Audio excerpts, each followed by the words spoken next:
To the Apache, it is Besh-Ba-Gowah, metal camp.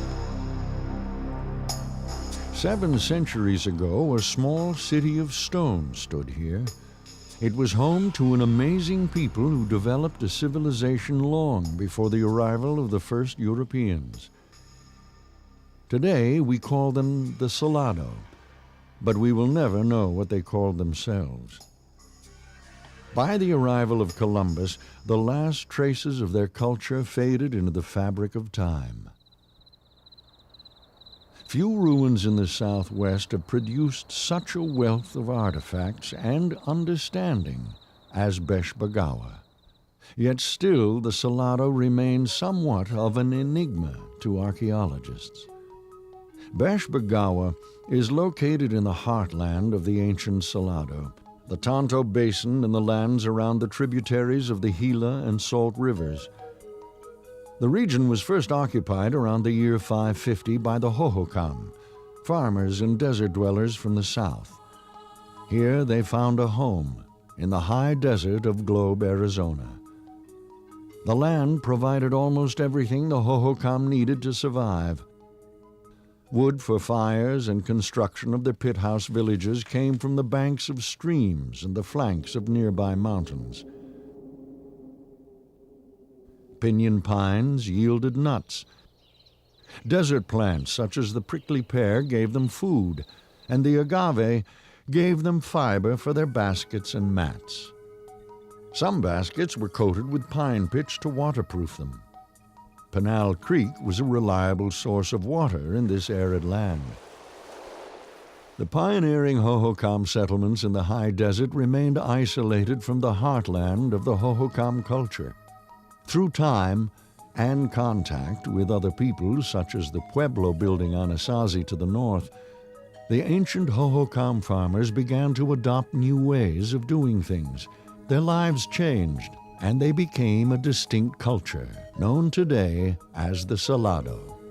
Besh-Ba-Gowah was, in many ways, a typical Salado settlement. Life was lived on 3 levels. On the ground level were 146 rooms. Small rooms were probably used for storage. Some were workshops or living quarters, and certain larger rooms were ceremonial chambers. These rooms were holy places and meeting rooms used for religious ceremonies. The pueblo had 61 second-story rooms. Most were probably living quarters. Doorways were small, and many rooms were accessible only by ladders. The roofs were constructed with log frameworks overlaid with woven yucca mats and plastered with mud. The 3rd level of occupancy was the rooftops. From observations by early explorers and historic photographs of Southwest pueblos in the 1800s, we know that much of day-to-day life was lived outside, in central plazas, pueblo courtyards, and rooftops. Besh-Ba-Gowah also had 3-story buildings, but we are unsure of just how many. We do know that the pueblo homes that we now see were not the first structures to be built on this site. Almost 500 years before Besh-Ba-Gowah, around the year 750, the Hohokam scooped out shallow depressions for their oval-shaped homes, made of wood and brush. Construction of the Besh-Ba-Gowah pueblo began in 1225 and continued off and on until about 1400. The cobble and mortar walls were plastered and smoothed with adobe when the Salado lived here. At its peak, Besh-Ba-Gowah was home to perhaps 350 people. They were hunters and gatherers, living off the land, and they were also farmers. They dug irrigation ditches and also nurtured their crops of corn, squash, and beans with water from Pinal Creek, potful by potful. The Salado grew cotton, though they probably imported cotton from the desert-dwelling Hohokam as well. Among the finds at Besh-Ba-Gowah are bits and pieces of finely woven cotton cloth made on hanging looms. The Salado used dyes to create colorful clothing and designs. Salado pottery evolved over the years. At first, pots were utilitarian and plain. large storage pots were fired to a mottled red-brown. Sometimes borrowing techniques and designs from other peoples, the Salado became master potters in their own right. Their art culminated with a multicolored Gila polychrome pots. They produced intricate geometric designs, occasionally combining them with animal forms. Their pottery included bowls, small effigy figures, pots, mugs, and an assortment of containers used for holding fluids. The Salado experimented with different designs and shapes, including donut-shaped canteens. Pottery was used in cooking and storage. Slab-lined depressions in the ground were used as underground storage pits for food. Other pits were hearths. For a long time, the Salado maintained good relations with other Southwest peoples. Besh-Ba-Gowah was part of a prehistoric trade network which extended for thousands of miles. Shells used for ornamentation came to Besh-Ba-Gowah from the Gulf of California, the Pacific Coast, and even the Gulf of Mexico.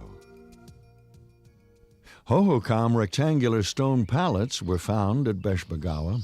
Perhaps they were trays, or plates, or pallets used to grind ingredients for paints, or did they have a purely ceremonial purpose? We don't know. The trade network at Besh-Ba-Gowah extended as far as tropical Mexico. Macaws were valued for their plumage, and evidence of this bird is found throughout the Southwest. Copper bells from central Mexico were traded to Besh-Ba-Gowah, even though the Globe area has one of the richest copper deposits in North America. The Anasazi Pueblo builders greatly influenced the Salado in architecture and pottery styles, and traded turquoise to the Salado. But the extensive trade and good relations between peoples of the Southwest began to break down. Drought came to the Southwest. To the north, the Anasazi were ravaged by a 24-year-long drought, from 1276 to 1299.